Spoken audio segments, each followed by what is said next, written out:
So our next speaker, get my stuff together, is an extraordinary woman, because we only have extraordinary women on this stage, by the way.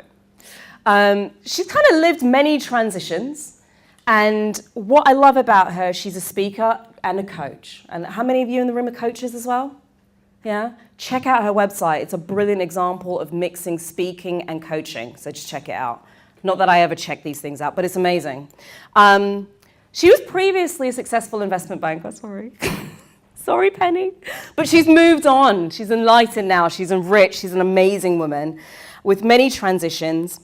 She speaks globally on stages. This is an example of what your speaking business can look like. I mean, I literally cannot keep on top of where the hell Harriet is. She's taken to doing regular public announcements to announce where she's going to be the coming week because she travels so much, making money from doing exactly this, and it wasn't always the case. So ladies, please be upstanding. Please put your hands together for the amazing, phenomenal Harriet Waley-Cohen.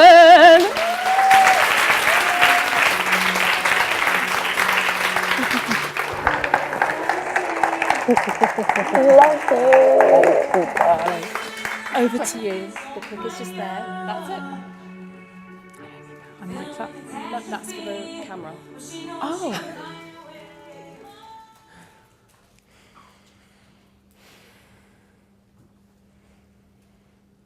Who here, by a show of hands, is wearing old grey, baggy, saggy knickers?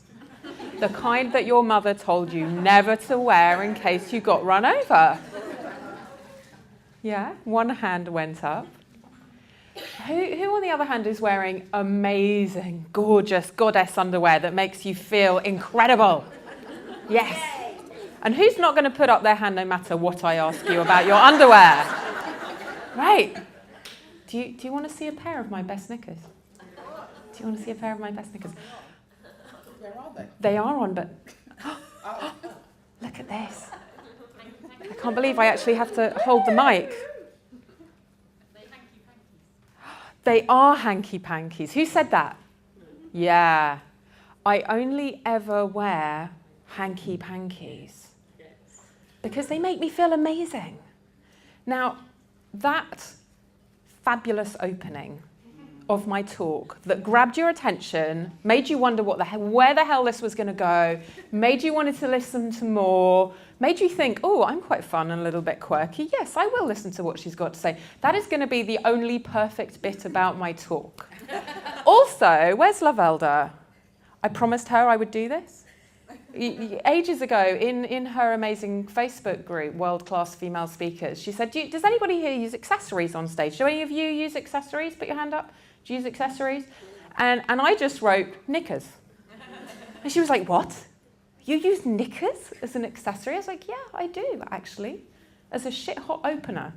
And having a shit-hot opener is a really good thing. So I'm gonna put them here. It's just a little bit of an accessory. So as I said, that's going to be the only perfect thing about my talk today. So who am I? Do you know, I should just put a different picture up, right? Because I'm a speaker. As Lavelda said, I do speak all around Europe and the UK very often. I'm a double certified coach, certified in health and well-being and also in women's leadership. I'm also a mother to 2 gorgeous boys, and I have a cockapoo puppy. Does anybody here like puppies? I have a cockapoo puppy called Fizzy, who coincidentally has exactly the same hair as I do. And I think that instead of putting up like who I am and what I do and this like picture of me in a white jacket, I should just put a picture of Fizzy up, because that's kind of what you're all interested in right now.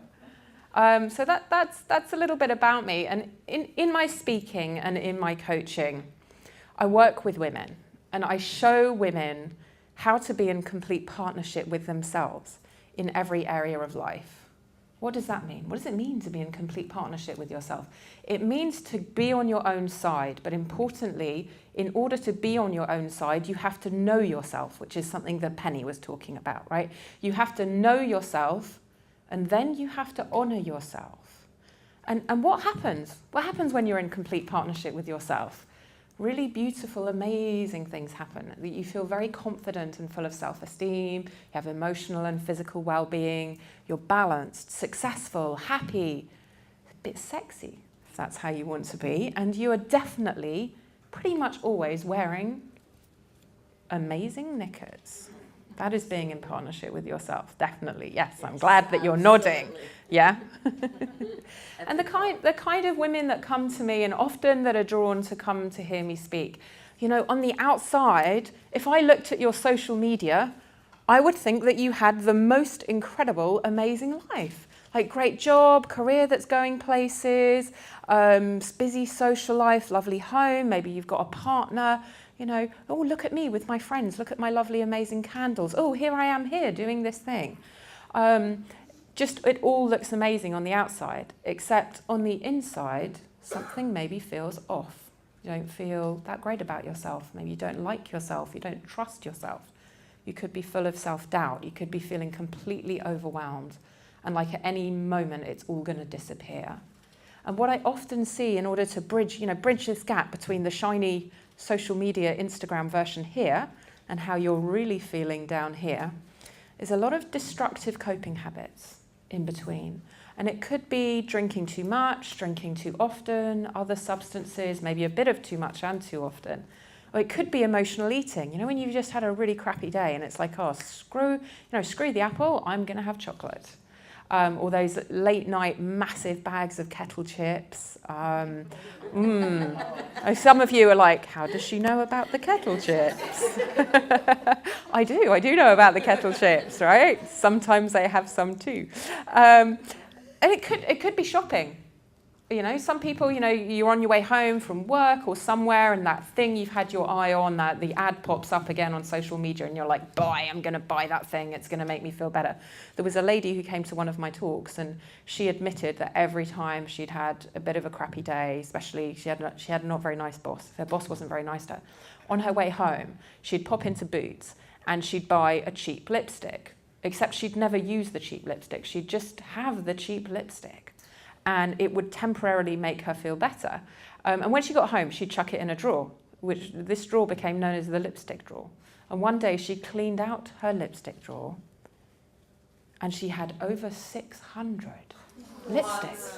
Right. And not one of them had ever made her feel better. Not one of them had ever fixed the problem. They were just like these quick hits. But the thing is, these kinds of things, and it could be your online flirting as well, you know, or tipsy texting your ex. One of them did that to me late last night. Very interesting to wake up to this morning. It could be that kind of thing. But the thing is, these kinds of behaviours, they take you even further away from being in partnership with yourself. They really do. From knowing yourself, from honouring yourself, from getting into that deep space of self-respect, which is the place where you feel amazing about yourself. Now, one of the things that I help people with are these kinds of disempowering patterns of behaviour, right? These kind of things where you're doing things that don't make you feel good, but you don't seem to be able to find a way out, and show you how to be like really empowered instead. And we're going to talk specifically about the disempowering pattern of perfectionism and what that has to do with public speaking, because it's a really big deal, I think. I think firstly, perfectionism is a really big deal. And secondly, perfectionism for speakers and for women speakers is a big deal as well. And some psychologists have done some research recently. And what they noticed, and they looked at 40,000 young people across North America, Europe, the UK, and they saw an 11% rise in perfectionism. They saw a 33% rise in the extent to which people think they have to portray themselves as perfect in order to be validated, which is pretty serious. And one of the things that's interesting is that perfectionism is positively correlated with health problems. And on the mental health side, we're talking anxiety, depression, eating disorders. And on the physical side, we're talking elevated blood pressure and other things.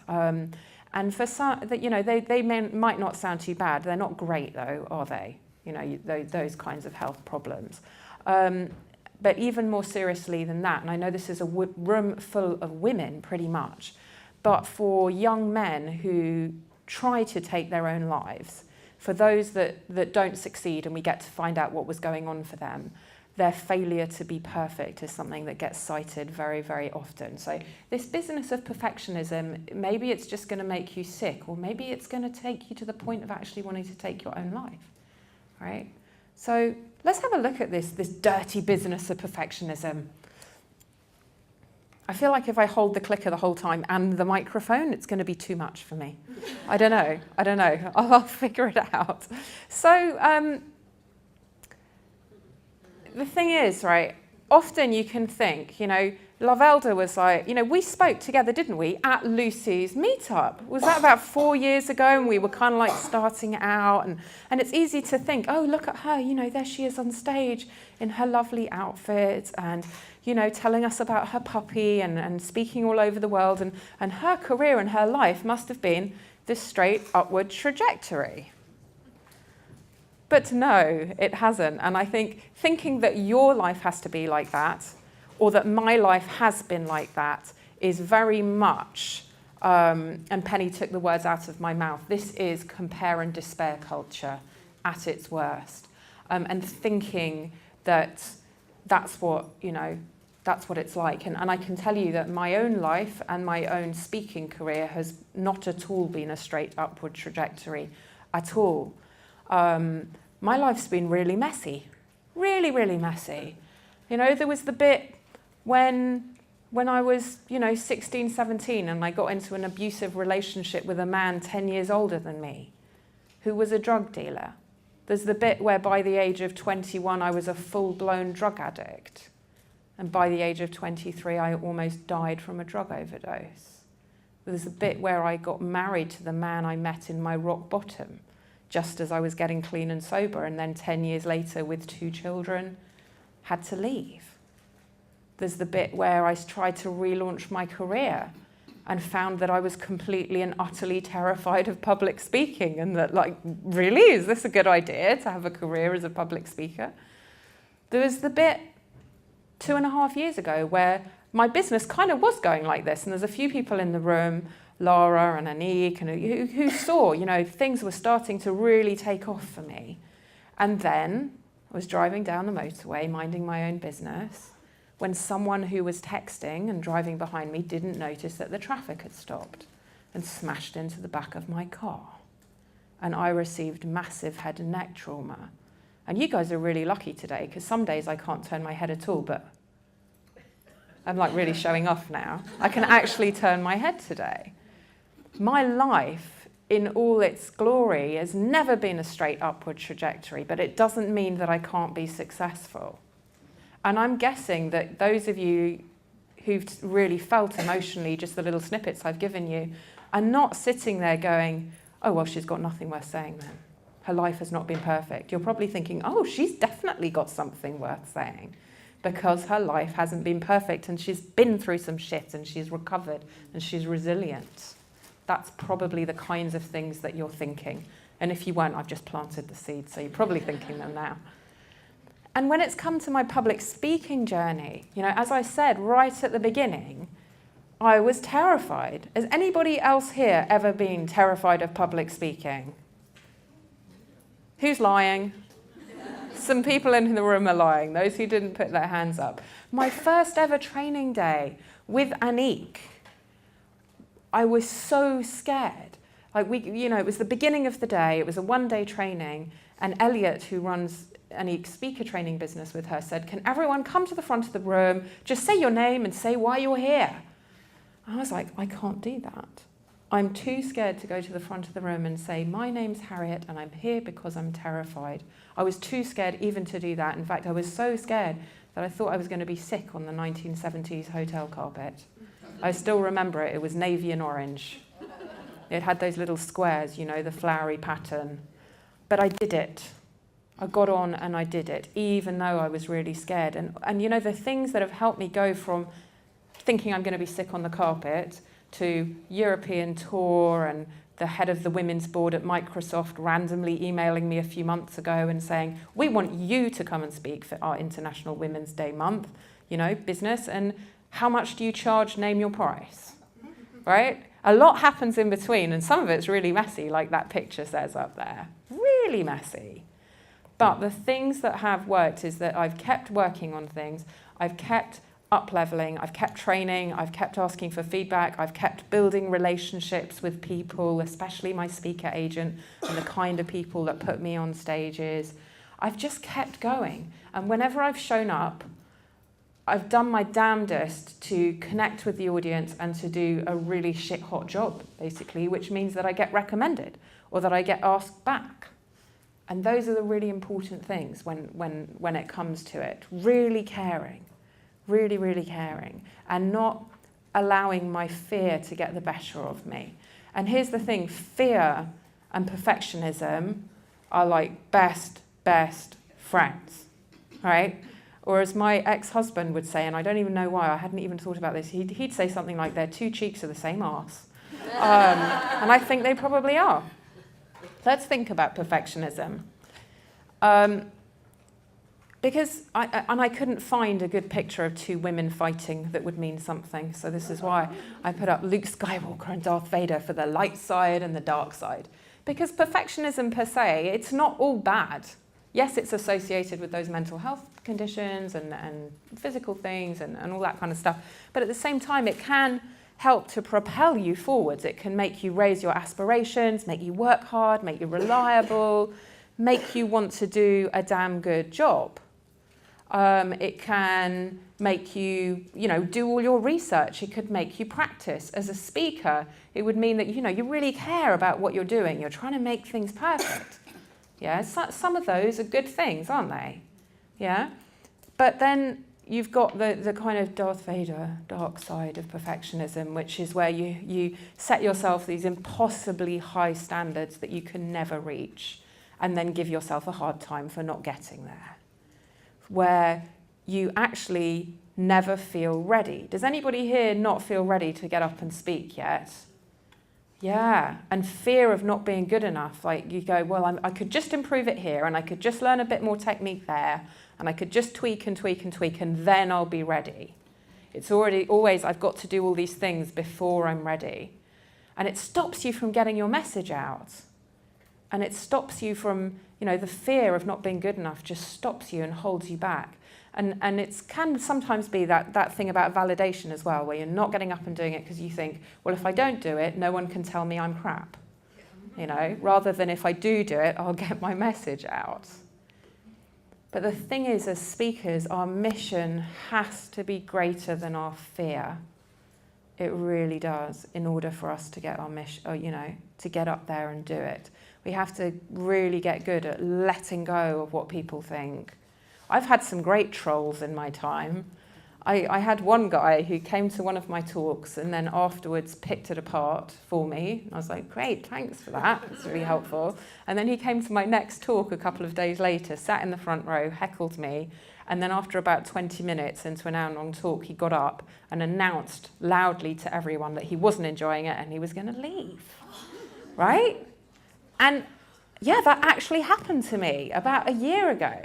People do this stuff. You just have to get over it. Not everyone's going to like you. Don't get up and speak for validation. Get up and speak because you've got a mission, a burning thing that you need people to hear. You've got your purpose here on the planet. And don't allow your fear of not being good enough. Don't allow those little voices in your head to stop you from getting it out. Please, please, please, please, please. People need to hear. They need you to do stuff like waving knickers on stage to brighten up their day or whatever it is that you're going to do. They really need that. Now, you're like, oh, what's going on here? One of the things that happens when you, as a speaker, are in that perfectionist place is that you're very busy thinking when you are on stage, like, what am I supposed to say? What's going to come next? I've got to get it exactly right because if I say this, then this, then this, then they'll buy that thing at the end and I'll get a good review and the whole thing will be a success. But you know what happens when you're stuck in your head like that? Is that you're not connecting with the audience. Being in a perfectionist state of mind about giving a talk, it robs you of your ability to connect with your audience. And connection is what you need for impact. Yeah, your audience needs to feel that you're real. They need to feel who you are. And I think that we should practice this. We should practice not being perfect. Are you game for this? Yeah. Awesome, because I've had a vulnerability moment. I've told you, I used to be a drug addict, been in abusive relationships, been in a car crash, blah, blah, blah, all this kind of stuff. So I actually had 2 exes contact me in the last 12 hours. I had one tipsy text me last night, and I had another one who I broke up with 10 days ago text me again today, kind of basically going, can we talk again? I don't really understand things. And so I drafted a message to him that was a sort of, not very subtle, fuck off, right? and I sent it to my best friend. And I said, is this okay? She just wrote back, no, in capital letters. And she called me right away. She was like, you can't say that. You need to say this. I was like, oh. And she helped me to get from that space of, just go away, I don't want to talk to you, and to actually having compassion for someone who needs closure, right? And being a speaker, we have to get to that place where we're not in the ego perfection, we're in our hearts. So I want you to just drop into your heart, and whoever you're sat next to, 2s and 2s and 2s, I want you to each just have a vulnerability moment. Share something that you think that if you shared it from stage, you would die. Okay? And of embarrassment. I want you to just go away and share something. Okay? So off you go. So do you know what I can see right now? There's no hole in the ground that's opened up. We are all still here. And everyone's smiling and laughing. And I even saw hugs and people just, it was a beautiful moment. Who would be willing to share what that was like? Yes. What, the moment? Or? You don't have to share your vulnerability thing. Just share the experience of the vulnerability thing. It was wonderful. And actually, the vulnerable moment that we shared with Julie, Gina, is that I actually got depression and PTSD so bad after a car crash that I tried to commit suicide. And the first time I shared that was actually on stage, and it was so empowering. And it's been the same talking to people about it, because people don't judge you, and if they do, that's not the sort of person you want them to. It's lovely to have that rather than to just keep it inside you. Thank you. Can we all give you a big round of applause? Well done. Well done. And you see immediately, sorry, what's your name? Amy. We all feel more connected to Amy. We all like Amy now, right? Everyone loves Amy, right? Everyone's probably curious to know more about your story. Yeah, when we're not in that perfectionist, I've got to be someone with, perfect hair and perfect story and perfect career and perfect message and perfect delivery, you're real. We connect. And then people's ears open and they're willing to listen to what you have to share. And you create something quite magical, which is the like and trust factor. And that's what you need from your audience. You need the like and trust factor. And then they will be ready to hear from you, and they'll be ready to even buy from you, right? Because a lot of us as speakers, I know a lot of people who are coaches in the room, when you're getting started out, and I know that I did this all the time, even though I pretty much always get paid to speak now just for showing up, I would show up and speak for free, and then I would pitch and hope to hell that people will buy stuff. And one of the things I've discovered is that the more vulnerable I am on stage, the more I show who I really, truly am, the more I get that connection and the better I convert. So in that way, it isn't just ditching the ego, ditching the perfectionism, and instead coming from that heart-centered, vulnerable, true self. That's a good thing, isn't it? Right. Right. I've never had a situation where people have said, oh, you shouldn't have shared that, ever. A bit like Penny was very brave to share, that you've had some surgery recently. And a few weeks ago, being a good girl and because I take very, very good care of my body now. It's one of the ways that I honour myself. I was checking my boobs and something wasn't quite right with one of them, and it still wasn't quite right a few days later. So I went to the doctor, and they said, yeah, you're right, something's not quite right. And they booked me in for tests. And so last Thursday, in the middle of the biggest speaking week of my career, any of those of you who've seen my updates, last week was insane. I had 5 talks in 6 days, and 2 of them were the biggest stages I've ever stood on. That makes this one look like we're all having a cosy cup of tea together. So on Thursday, I had to go off to the hospital and had all kinds of tests. And I thought, oh, I'll be in and out in half an hour. But no, half an hour later, I was lying there on the table, and they're like, right, we're going to do a local anaesthetic. And we're going to do 3 biopsies. And it was horrible. I'm not going to pretend it wasn't horrible, and it was scary. And luckily, I had a good friend there, and she took care of me. And it was fine. And what was quite funny is that I had to actually book my personal trainer that afternoon and a bunch of clients. So whilst I was lying there having needles stuck into my boob,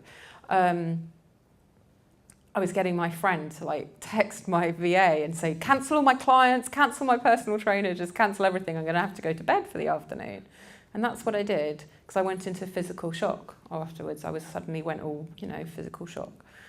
And the next day, I had the biggest speaking gig of my career at the We Are Future Leaders conference. And I couldn't move very well because I was in so much pain. And I was, all stitches and bandages and all this kind of stuff. And I shared it with everybody there. And it was fine.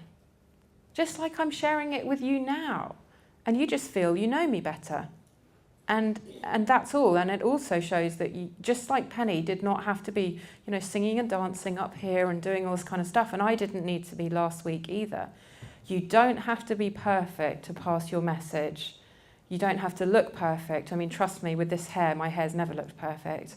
Especially with the London rain, it's just a frizz conspiracy. You don't have to be perfect, look perfect. Nothing has to be perfect in order for you to do an amazing job and to get your message out there. Agreed? Yes. So can we drop the perfectionism thing? Yeah? And can we be ready without being perfect? Yes? Yes, amazing. Okay, so I'm excited to see so many more of you are going to be saying that you're going to get up and speak, because you don't have to be perfect anymore. Progress, not perfection. It's one of my favourite sayings. I'm not going to ask you to put up your hand in the room if you're also a recovering addict like I am, because it's one of the recovery sayings, progress, not perfection. And it's a beautiful saying. It's about letting go of that need to be perfect and instead celebrating our progress and just aiming for small incremental improvements. And what would happen if instead of needing to be the perfect speaker, you could just be someone who was growing and learning? What would happen if you could just not be the perfect speaker, but be someone who liked to have feedback, who liked to support others, liked to be supported? Because here's one of the amazing things, empowered women empower other women. Together we all rise. And you could be one of those women. You just let go of needing to be perfect and instead focus on your progress. Because even if you're really quite near the beginning of your speaking career, I reckon you're still a lot further ahead than you were 6 months ago or 6 years ago, aren't you? Yes. So if you focus on your progress rather than your failure to be perfect, you'll feel so much better about things. Now, there's lots of different ways that you can do this. You focus on your progress in everyday life. Write down 3 things every day that are good things that have happened that you've made happen. And you'll soon start to see that you make good things happen and that you progress. Evolution rarely happens in, sudden jumps, does it? It's so tiny that we can't even see it. And then suddenly, we're over here.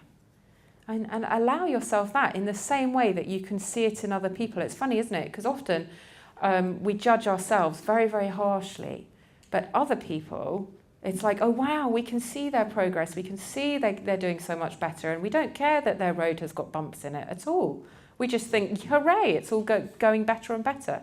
And do that for yourself. Really, really do that for yourself. And because we've got a little bit of time, I want you to share with the person that you were sharing with earlier, and I want you to tell them in like really excited, practically Oscar acceptance style about something good that you made happen recently. Maybe it's just that you put on a great dress for today. Maybe it's that you washed your hair. Maybe it's that you closed a sale. Maybe it's just, I don't know, however small or however ginormous this thing is that you made happen, I want you to talk about it like with absolute pride. Okay? Can you do that for me? The person who's sitting nearest that way is going to go first, okay? Your 1 minute starts now. How did that feel to be like really proud of yourself?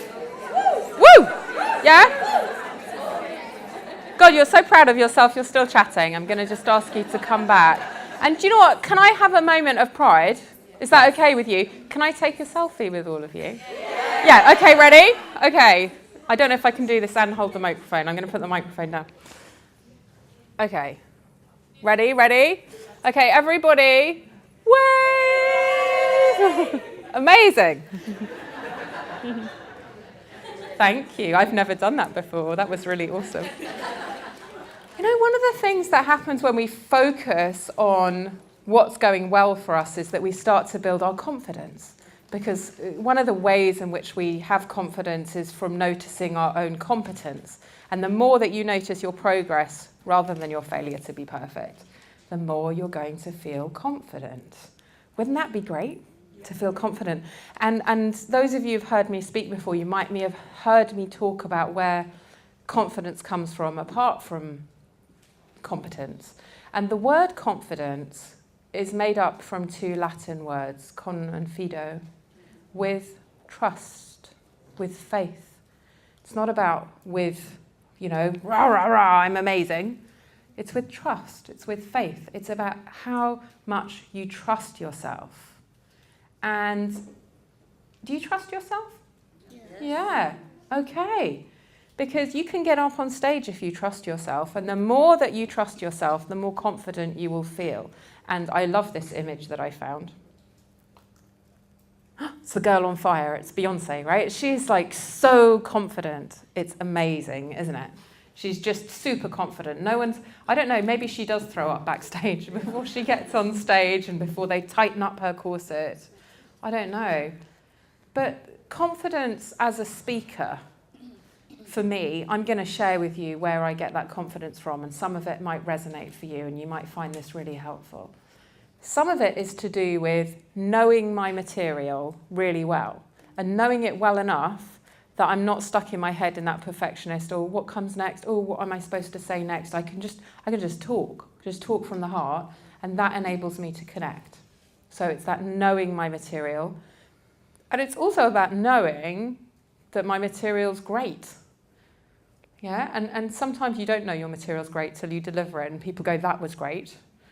But also, if you really are an expert in your subject and you're getting up to speak about it, you should know, if you're an expert, whether your material's great or not, shouldn't you? Yeah, have the confidence to say, yeah, you know what, I've put together a really shit hot talk, it is great.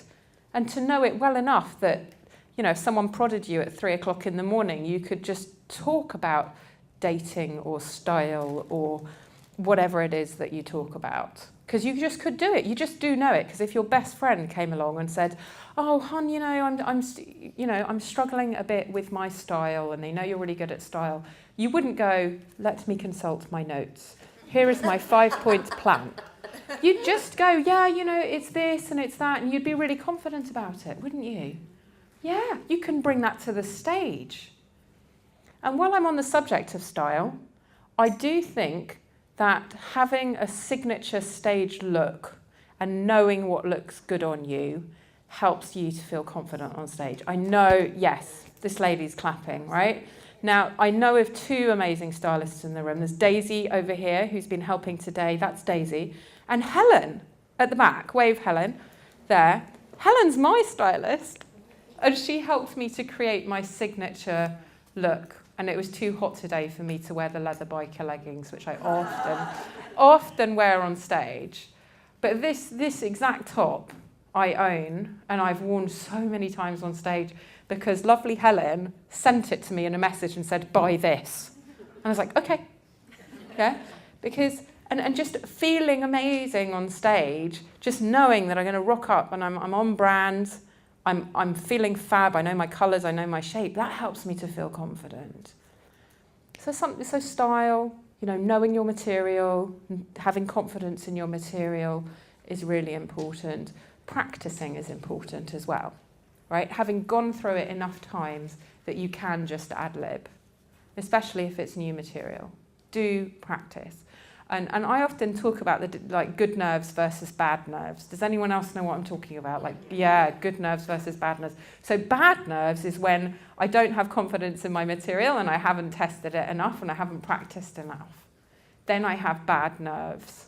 Good nerves is just, this is going to be a bit exciting, isn't it? I'm a little bit nervous, and you've just got that little bit of adrenaline that kicks you up on stage and you're going to do a good job. If you get to know the difference between good nerves and bad nerves and let your nerves inform you about whether you're going to be you can see it up there, I can see it, there's actually a screen behind you. That's why I keep pointing when I should point there. So to practice it enough that you can do that. I have a little before I go on stage routine of things I like to do that help me to feel good and confident on stage. I don't know if anybody else does. Does anyone else have things they do? I have to go and have a pee in the bathroom.